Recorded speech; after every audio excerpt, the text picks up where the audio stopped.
नमस्कार दोस्तों, मैं अजय सिंह और मैं आपको स्वागत करता हूं आपके अपने प्लेटफॉर्म एडू चक्रा पर। जैसा कि आपको पता ही है, आज हम अपने एक नए कोर्स की शुरुआत कर रहे हैं जिसका नाम है बीपीएससी 142। ये कोड नेम है इसका और सब्जेक्ट का नाम है वैश्वीकरण की दुनिया में भारत की विदेश नीति। यानी कि हम भारत की विदेश नीति के बारे में बात करेंगे, इंडिया की फॉरेन पॉलिसी के बारे में बात करेंगे। यहाँ पर वैश्वीकरण की दुनिया मतलब आज का जो विश्व है हमारा वैश्वीकरण का ही विश्व है। ग्लोबलाइजेशन बहुत ज़्यादा हद तक हमें देखने को मिलता है, इसलिए इसको इस तरह से नाम इसका रखा गया है। तो सबसे पहले हम जान लेते हैं इस सब्जेक्ट में या इस कोर्स में आपको क्या क्या मिलने वाला है, वो देख लेते हैं हम। सबसे पहले तो आपको इसमें लाइव क्लासेस मिलने वाली हैं। इन केस अगर किसी की लाइव क्लास मिस हो जाती है तो उसको यहाँ पर रिकॉर्डेड क्लास अवेलेबल होंगी। ये लाइव क्लास जो हम कराएंगे ये बाद में हम एज अ रिकॉर्डेड क्लास उसमें डाल देंगे। आपको ये जब तक आपके कोर्स की वैलिडिटी रहेगी तब तक आप इसको देख पाओगे। दूसरी चीज़, यहाँ पर आपको क्लास नोट्स प्रोवाइड कराए जाएंगे जो कि पेड नोट्स के इक्वल होंगे, या कहें कि उससे मोर देन ही होंगे, उससे कम नहीं होंगे, उससे ज़्यादा ही होंगे। मोर देन इनफ भी इसको आप कह सकते हो। दूसरी चीज़, आपको फ्री असाइनमेंट्स प्रोवाइड कराए जाएंगे, फ्री असाइनमेंट्स की पीडीएफ्स प्रोवाइड कराई जाएंगी, जैसे भी जिसको ज़रूरत होंगी उसके हिसाब से। और सबसे ज़रूरी बात, इसमें यहाँ पर आपको डाउट क्लासेस प्रोवाइड कराई जाएंगी। एंड में 1 से 2 क्लास आपकी डाउट क्लास रखी जाएंगी, जिसमें से आप लोग जो भी आपके क्वेश्चंस होते हैं उसको आप हमसे पूछ सकते हैं, अपने डाउट्स क्लियर कर सकते हैं। तो आइए इस कोर्स को स्टार्ट करते हैं विदाउट एनी फर्दर ड्यू। पहला जो टॉपिक है हमारे पास वो क्या है, 1947 के बाद भारत की जो विदेश नीति थी उसकी उत्पत्ति कैसे हुई है, उसके बारे में हमें थोड़ा सा विश्लेषण करना है, या कहें कि एनालाइज करके उसको बताना है। आपको पता ही है 1947 में हमारा देश भारत जो है आज़ाद हुआ था। उसके बाद ही हमने अपनी विदेश नीति बनाई। उसकी उत्पत्ति कैसे हुई इसके बारे में यहाँ पर हमें बात करनी है। तो उसका छोटा सा एक इंट्रोडक्शन हम देख लेते हैं। 1947 में क्या हुआ, भारत को आज़ादी मिली पहले, उसके बाद क्या हुआ, हमारी विदेश नीति बनाने का हमने निर्णय लिया। क्यों? क्योंकि उससे पहले तो विदेश नीति बनाने का कोई मतलब ही नहीं था। भारत पर अंग्रेजों का शासन था, उनकी जो विदेश नीति थी वही भारत पर लागू होती थी। विदेश नीति के एक नए युग में भारत ने प्रवेश किया और नवगठित राष्ट्र था हमारा, इसने क्या किया, एक ऐसी नीति बनाई, ऐसी नीति बनाने का या फिर कहें कि प्रयास किया जो हमारे देश के हितों की रक्षा कर सके, या कहें कि हितों की रक्षा करते हुए अंतर्राष्ट्रीय समुदाय के साथ एक बेहतर रिलेशनशिप भी बना सके, हमारी जो छवि है वो भी बेहतर बन सके अंतर्राष्ट्रीय समुदाय के सामने, और सबसे हमारे रिश्ते भी बेहतर हो सके। पहला आता है, इसमें हमने सबसे पहले किस चीज़ को अपनाया, हमने अपनाया गुट निरपेक्षता को। मतलब ऐसा क्यों कहते हैं इसको गुट निरपेक्षता, उस समय अगर आप लोगों ने थोड़ा डीपली पढ़ाई की है या थोड़ा ऊपरी ऊपरी तौर पर भी पढ़ाई की है पर ढंग से की है तो आपको पता होगा उस समय क्या है, वर्ल्ड जो है विश्व दो धड़ों में बटा हुआ था, 2 गुटों में बटा हुआ था। एक अमेरिका का गुट और एक सोवियत यूनियन का गुट, जिसको आज की डेट में रशिया कहते हैं। सोवियत यूनियन का सक्सेसर है ये, या कहें कि उसका वंशज है रशिया। तो इन 2 गुटों में विश्व जो है बटा हुआ था। एक था जो है यूएसए का गुट, यूएसए का गुट, और एक था दूसरी तरफ था हमारा सोवियत यूनियन का गुट, सोवियत यूनियन।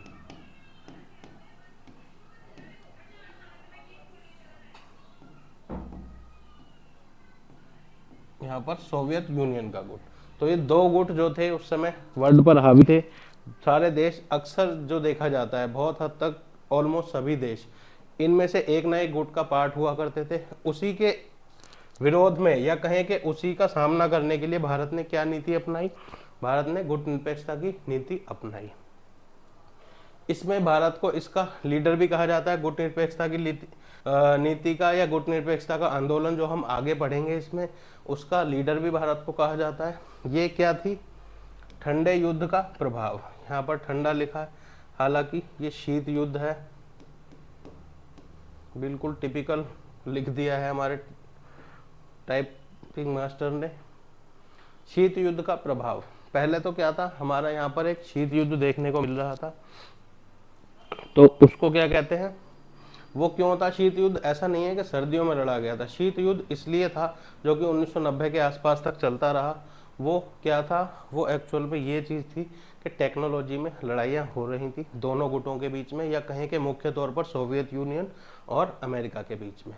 चाहे वो स्पेस टेक्नोलॉजी की बात हो, चाहे वो कंप्यूटर की बात हो, चाहे वो किसी और चीज़ की बात हो, जहाँ पर भी टेक्नोलॉजी की बात आती थी, जहाँ पर भी आगे निकलने की किसी से बात आती थी, यहाँ पर ट्रेडिशनल वॉरफेयर, परंपरागत लड़ाई नहीं थी कि दोनों देशों के सैनिक आपस में लड़ रहे हैं, सेनाएं आपस में लड़ रही हैं, वो लड़ाई नहीं थी। यहाँ पर आगे निकलने की लड़ाई थी, चाहे वो आर्थिक तौर पर आगे निकलना हो, टेक्नोलॉजी में आगे निकलना हो, टेक्नोलॉजी में भी किसी भी टेक्नोलॉजी हो उसमें आगे निकलना हो।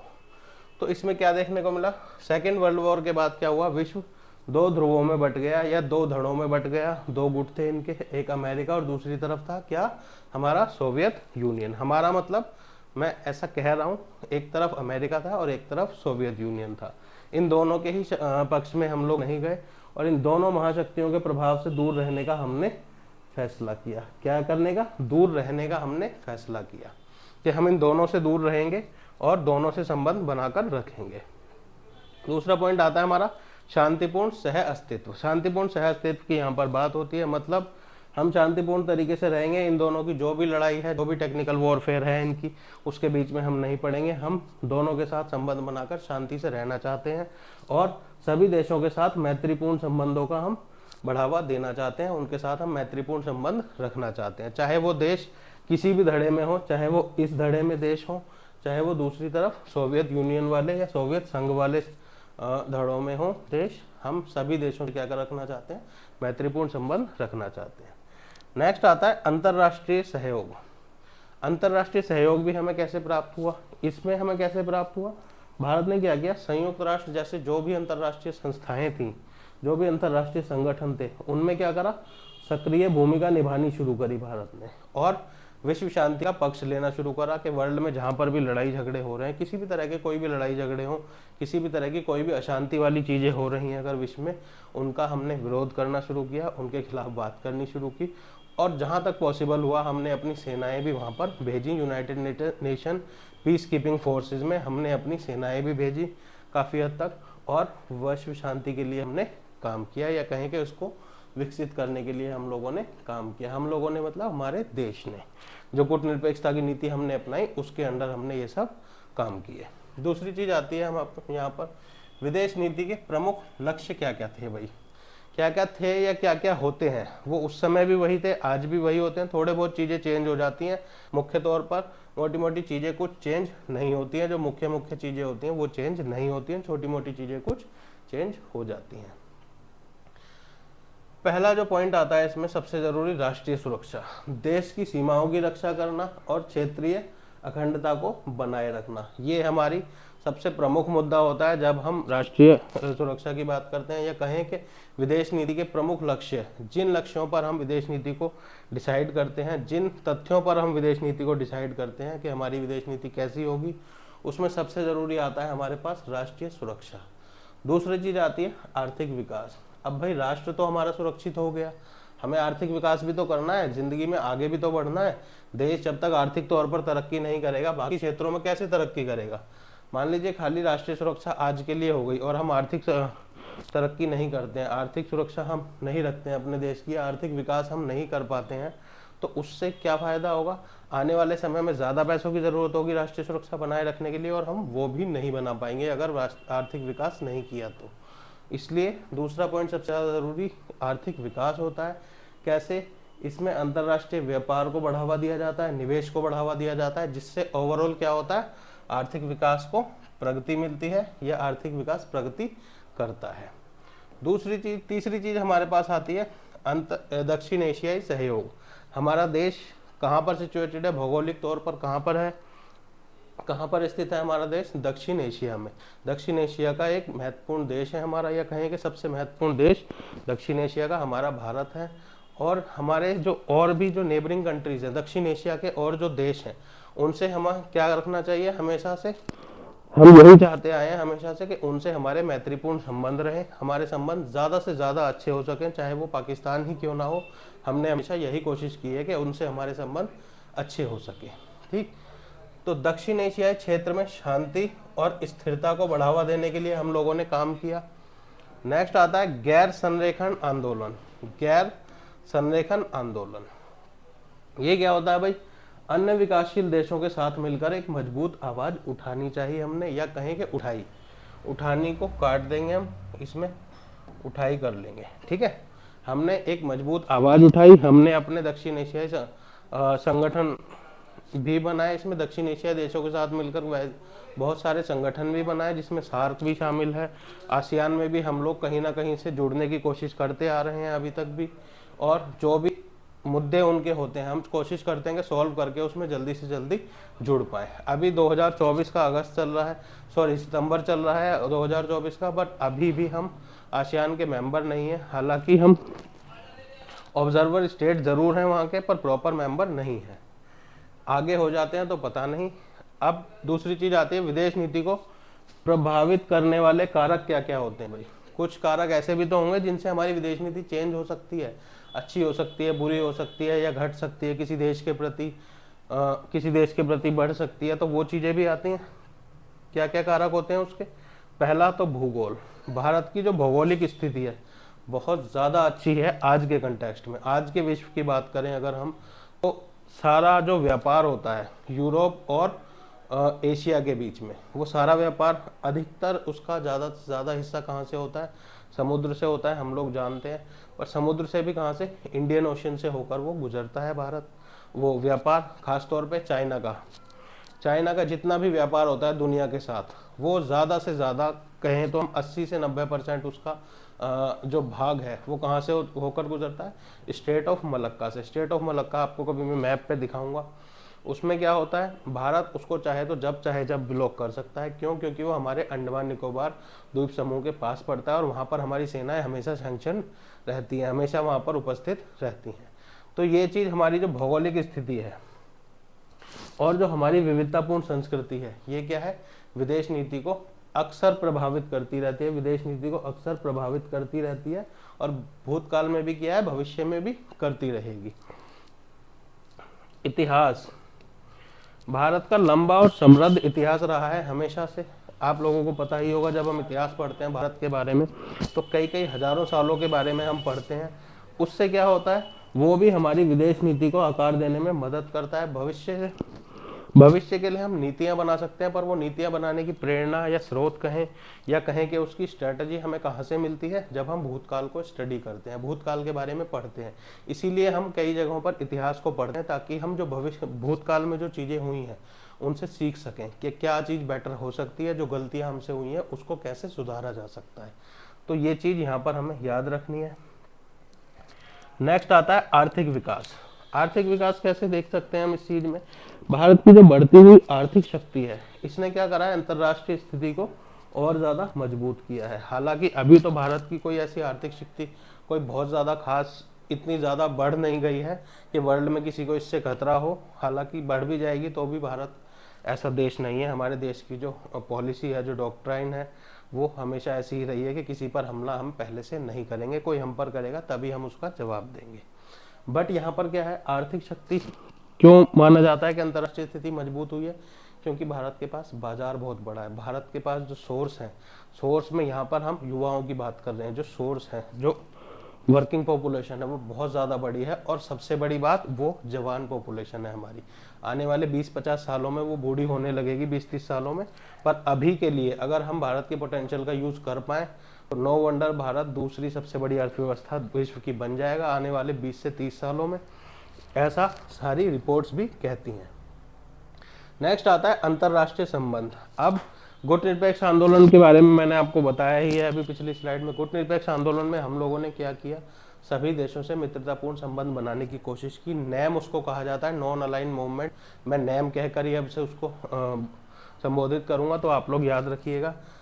भारत के क्या रहे हैं, अन्य देशों के साथ संबंधों ने इसकी विदेश नीति को हमेशा से प्रभावित किया है। और कैसे प्रभावित किया? भारत के अक्सर जो संबंध रहे हैं हर किसी देश के साथ, हमने अच्छे ही बनाने की कोशिश की है और अच्छे ही रहे हैं हमारे।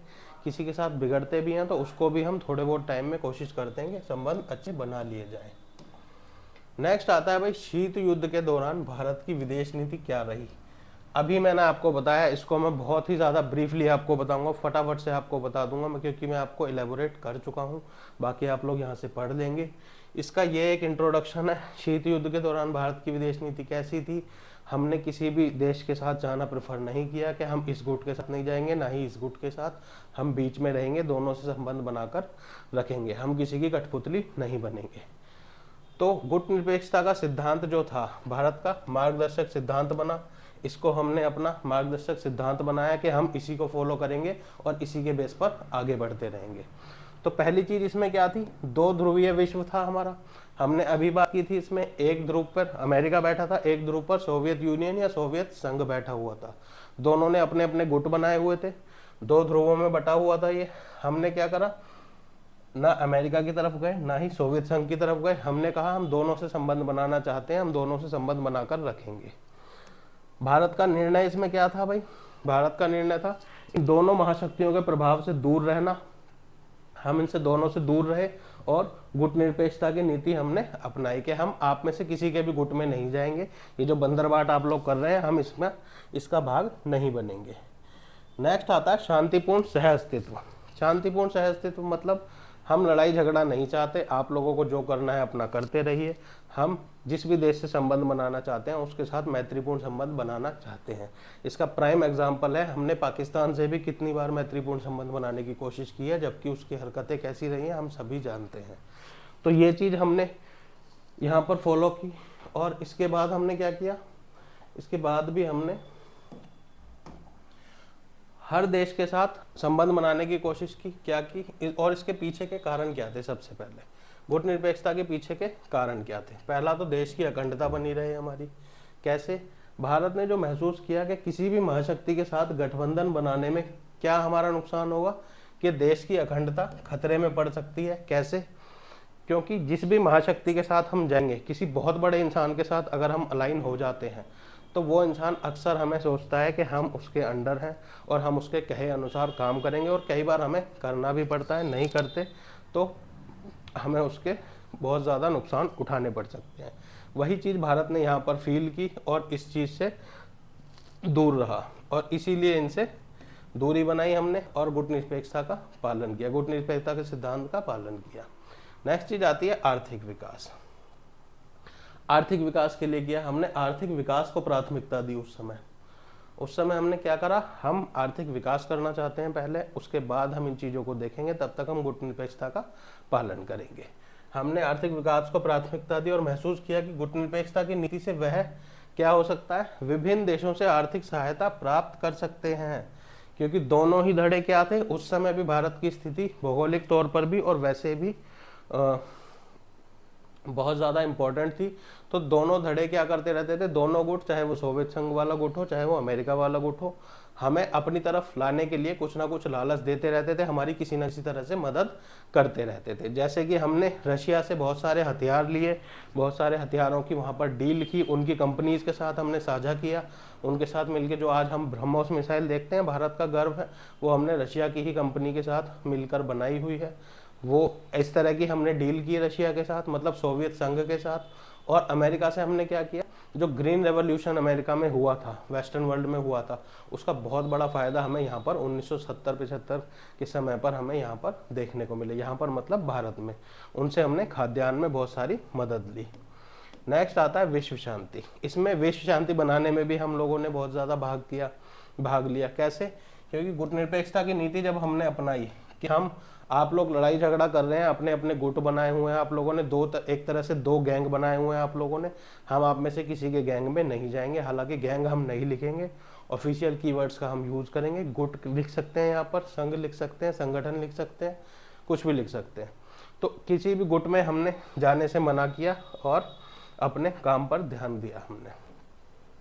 गुट निरपेक्षता के लाभ क्या क्या हुए भाई, अंतरराष्ट्रीय प्रतिष्ठा मिली कि एक ऐसे समय में जब विश्व दो गुटों में बटा हुआ है, दो धड़ों में बटा हुआ है, भारत ने, जबकि भारत की स्थिति उस समय ऐसी थी कि बहुत से लोग, तो बहुत से देश या बहुत से बड़े बड़े एनालिटिक्स ये कहते थे कि भारत की जिस तरह की स्थिति है 5 से 10 साल से ज़्यादा ये देश टिक नहीं पाएगा, फिर से किसी का गुलाम हो जाएगा या फिर इस देश के छोटे छोटे कई टुकड़े हो जाएंगे। ऐसे समय में भारत ने इतनी दो बड़ी बड़ी महाशक्तियों का ऑफर को ठुकरा दिया, और एक बार नहीं बार बार इनके ऑफर्स को ठुकराया उनके साथ जाने के, और अपना बीच में तटस्थ बने रहे। इस चीज़ से क्या हुआ, अंतर्राष्ट्रीय प्रतिष्ठा मिली हमें। दूसरी चीज़, विकासशील देशों का नेतृत्व हमें मिला। कैसे, जो मैंने अभी आपको बताया, रशिया से हमने हथियारों में मदद ली, अमेरिका से हमने खाद्यान्न में मदद ली, वो चीज़ हम यहाँ पर लिख सकते हैं। और दूसरी चीज़, विकासशील देशों का भी हमने यहाँ पर नेतृत्व किया। बहुत से जो देश उस समय जो विकासशील अवस्था में थे, और जो देश उस समय, खाली भारत ही आज़ाद नहीं हुआ था, बहुत सारे देश और भी आज़ाद हुए थे उसी समय पर, 1-2 साल के गैप पर। तो जो नए आज़ाद हुए देश थे उनका भी भारत ने नेतृत्व किया कि आप गुटनिरपेक्षता आंदोलन में साथ दीजिए हमारा, किसी भी देश के साथ मत जाइए। शांतिपूर्ण समाधान क्या हुआ, भारत ने कई अंतर्राष्ट्रीय विवादों के शांतिपूर्ण समाधान के लिए वकालत की, या उसके लिए अपना पक्ष रखा कि शांतिपूर्ण तरीके से ये चीज़ें सॉल्व हो जानी चाहिए, लड़ाई झगड़े से हर किसी का नुकसान ही होगा। इस तरह की जब बातें की भारत ने, और इसमें महत्वपूर्ण भूमिका निभाई इस तरह की बातों में, तो क्या हुआ, भारत को और ज़्यादा यहाँ पर प्रतिष्ठा मिलने लगी और भारत की इज्जत और ज़्यादा बढ़ने लगी। 1990 के दशक के दौरान क्या हुआ, यहाँ पर भारत की विदेश नीति की हमें बात करनी है। थोड़ा सा इसमें चेंज आया, क्योंकि शीत युद्ध 1990 के दशक में पहले ही खत्म हो चुका था। 1990-91 के आसपास वो खत्म हो चुका था। सोवियत संघ का विघटन हो गया था, रशिया और बहुत सारे देश अलग अलग हो गए थे। तो उस जो दौरान जो हमारी विदेश नीति थी उसके बारे में हम यहाँ पर बात करेंगे। 1990 का दशक क्या था, भारत की विदेश नीति के लिए एक महत्वपूर्ण मोड़ साबित हुआ। क्यों साबित हुआ, मैंने अभी आपको बताया, शीत युद्ध का अंत हो चुका था, भारत में आर्थिक सुधार चल रहे थे, एलपीजी रिफॉर्म्स जिनको आप कहते हो, आर्थिक सुधारों का काम चल रहा था। उस समय हमें अपनी विदेश नीति को इस तरह से डिजाइन करना था कि हमारा भी फायदा होता रहे और किसी देश के साथ हमारे संबंध बिगड़े भी ना। तो भारत की विदेश नीति में क्या हुआ, कई महत्वपूर्ण बदलाव देखने को हमें उस समय पर मिले। वो क्या क्या थे, अब हम जानते हैं। प्रमुख परिवर्तन क्या थे भाई, गुटनिरपेक्षता से क्या हुआ, हम बहुपक्षवाद की तरफ चल दिए। पहले हमने क्या कहा था, हम किसी भी गुट में नहीं जाएंगे, बट अब हमने क्या करा, ठीक है आपके जो भी गुट हैं, वैसे तो वो 2 ध्रुवीय विश्व खत्म हो चुका था उस समय तक, दोनों गुट वहाँ पर एक तरह से, एक गुट तो पूरी तरह से समाप्त हो चुका था सोवियत संघ का, एक अमेरिका वाला गुट बचा था जिसकी भी अब इतनी ज़्यादा वो वैल्यू रह नहीं गई थी, क्योंकि दूसरे गुट के सामना करने के लिए ही उसको बनाया गया था। अब जब दूसरा गुट ही नहीं बचा तो वो किसका सामना करेंगे, तो इतना ज़्यादा उसका कोई औचित्य नहीं रह गया था। तो दूसरी चीज़ इसमें क्या करा, शीत युद्ध के अंत के साथ ही भारत ने क्या करा, गुट निरपेक्षता के सिद्धांत को भी छोड़ दिया, या कहें कि उससे थोड़ा सा अलग हट गया और बहुपक्षवाद की तरफ चल दिया कि हाँ, आपसे अगर हमें कुछ फायदा है तो हम आपके साथ भी रिश्ते बनाएंगे, आपके साथ भी बनाएंगे, आपके साथ भी बनाएंगे। बहुत सारे पक्षों से हमने सीधे सीधे रिश्ते बनाने शुरू किए, और भारत ने क्या करा, विभिन्न अंतर्राष्ट्रीय संगठनों और मंचों में अधिक सक्रिय भूमिका निभाने लगा, ज़्यादा से ज़्यादा भूमिका निभाने लगा। उससे हमें बहुत ज़्यादा फायदे भी होने लगे। दूसरी चीज़ आती है आर्थिक उदारवाद, एलपीजी, लिबरलाइजेशन को ही हम उदारवाद कहते हैं। लिबरलाइजेशन, प्राइवेटाइजेशन और ग्लोबलाइजेशन, ये चीज़, तीनों चीज़ें हमें देखने को मिली।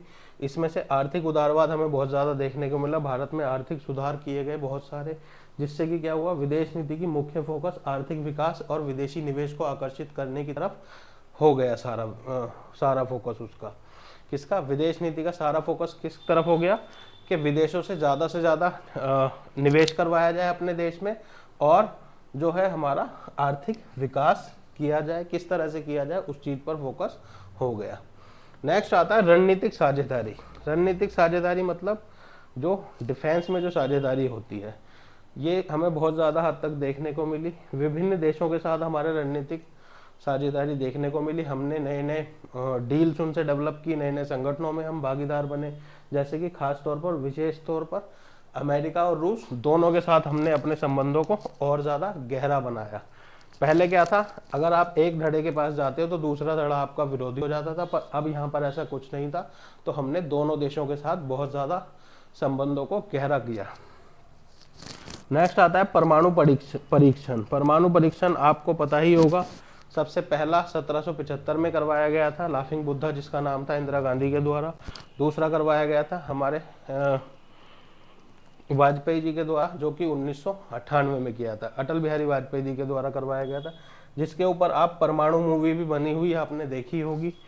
उसमें क्या था, हमने परमाणु परीक्षण भी किया और वो परीक्षण हमारा सफल रहा और उसी के साथ हम परमाणु संपन्न राष्ट्र बन गए, जिसके हमें कुछ नुकसान भी उठाने पड़े। हालांकि वो नुकसान बहुत छोटे समय के लिए थे, 3 4 5 6 महीनों के लिए, बट उसके फायदे हम आज तक देखते आ रहे हैं। तो यही चीज़ें हमें देखने को मिली। इसके अब कारण क्या क्या थे भाई, विदेश नीति बदलने के कारण क्या क्या थे? शीत युद्ध का अंत हो गया था, एक नया विश्व हमें देखने को मिल रहा था और नई चीज़ों के साथ हमें अडेप्ट करने के लिए थोड़ी सी पुरानी पॉलिसीज़ में बदलाव करना पड़ता है। दूसरी चीज़, आर्थिक सुधार करना था। आर्थिक सुधार भारत में चल रहे थे। 1991 के आप एलपीजी रिफॉर्म्स के बारे में जानते ही हैं, अभी मैंने आपको बताया। सुरक्षा चिंताएं बहुत ज़्यादा हो गई थी, पाकिस्तान और चीन के साथ सीमा विवाद बहुत ज़्यादा बढ़ते जा रहे थे। उसके लिए भी हमें कुछ रणनीतिक साझेदारियां करनी थी, जिसके लिए हमने अमेरिका और रूस दोनों को चुना, उनसे अपने संबंध बेहतर किए। नेक्स्ट था, कुछ अंतर्राष्ट्रीय दबाव भी था। अंतर्राष्ट्रीय दबाव किस तरह का था? विभिन्न मुद्दों पर जैसे हमें देखने को मिलता है, जैसे कि सबसे बड़ा मुद्दा हम कह सकते हैं, भारत ने अपनी इकोनॉमी को हमेशा से बंद करके रखा। क्लोज्ड इकोनॉमी थी भारत की, 1990-91 तक काफ़ी हद तक क्लोज थी। तो उस चीज़ पर अंतर्राष्ट्रीय मंचों से दबाव आता था, अंतर्राष्ट्रीय और भी बड़े बड़े देशों से दबाव आता था कि आप लोग अपनी इकोनॉमी को खोलिए, नहीं तो इसको ये कोलैप्स हो जाएगी, और जो कि हमें बाद में देखने को भी मिला। और इसी के कारण हमने अपनी इकोनॉमी को खोला, जिससे कि आज का जो भारत है हमारा, आज का जो हमें जो कहते हैं ना हम, हमारा भारत विकसित हो रहा है धीरे धीरे, वो उन्हीं रिफॉर्म्स की बदौलत आज यहाँ तक पहुँचे हैं, वरना उसी समय पता नहीं क्या क्या क्या हो चुका होता। नेक्स्ट आता है, इसके परिणाम क्या रहे? आर्थिक विकास हुआ भारत में, बिल्कुल हुआ। सैन्य शक्ति हमारी मजबूत हुई। उस समय से 1990 से आज का देखते हैं तो सैन्य शक्ति हमारी कई गुना मजबूत हो चुकी है। अंतर्राष्ट्रीय प्रतिष्ठा में हमारी बढ़त हुई, पहले से ही जानते हैं हम लोग, गुटनिरपेक्षता आंदोलन में तो थी ही थी, उसके बाद भी और ज़्यादा प्रतिष्ठा हमें मिली। क्यों? क्योंकि हमने आर्थिक सुधार किए और जो नए नए रणनीतिक संबंध हमने लोगों से बनाए, लोगों से मतलब यहाँ पर देशों की बात हो रही है, जो बनाए उनसे बहुत हद तक हमें फायदा हुआ। कुछ चुनौतियां भी हमारे सामने आई, जैसे कि कंप्यूटर का युग शुरू हुआ। उसमें सबसे बड़ी चुनौती क्या होती है? साइबर सुरक्षा। भाई डाटा लीक हो जाएगा, हमारा जो भी डाटा है, हमारे बारे में जो भी जानकारी है वो लीक हो जाएगी। जलवायु परिवर्तन जैसी चीज़ें हमें देखने को मिलने लगी। आतंकवाद जैसी चीज़ें हमें देखने को मिलने लगी। आतंकवाद अक्सर हम लोग कहते हैं कि पाकिस्तान जब से बना है, जब से आतंकवादी फैला रहा है, जब से नहीं फैला रहा। वो आतंकवाद पहले सीधे सीधे वॉर करता था, वो हमसे लड़ाइयाँ करता था, युद्ध होते थे पाकिस्तान और इंडिया के बीच। बट जब से सियाचिन वाला युद्ध हुआ है, तब से पाकिस्तान को पता चल गया है, उसने उससे पहले भी काफ़ी सारी बार लड़ाई की भारत से, तब से सियाचिन का जब से युद्ध हुआ, सियाचिन युद्ध में उसको पता चल गया कि हम भारत से नहीं जीत सकते। अब तक जितनी भी बार हमने लड़ाइयाँ की हैं उसमें हार गए हैं हम। तो तब से उसने क्या करा? आतंकवाद की नीति को अपनाया। उसके बाद से हमें आतंकवाद देखने को मिलने लगा। 1998-99 के बाद से बहुत ज़्यादा आतंकवाद देखने को मिलने लगा। और इसका मुख्य केंद्र कौन सा रहा है? अक्सर मुख्य केंद्र रहा है हमारा आतंकवाद का कश्मीर। कश्मीर को लेकर ही और कश्मीर के अंदर ही वो आतंकवाद फैलाता रहा है। नेक्स्ट चीज़ हमारी आएगी आपकी अगली क्लास में। तो ये क्लास हमारी यहीं तक। आई होप आप सबको समझ आया होगा। जिसको नहीं आया क्लास को 2 बार देखिए, 3 बार देखिए, फिर भी नहीं आता, वेट कीजिए। क्लास के एंड में, कोर्स के एंड में 1 से 2 क्लासेस आपकी डाउट क्लासेस आएंगी, जिसमें आपके सारे डाउट्स को क्लियर किया जाएगा। So don't worry about it. Thank you, welcome.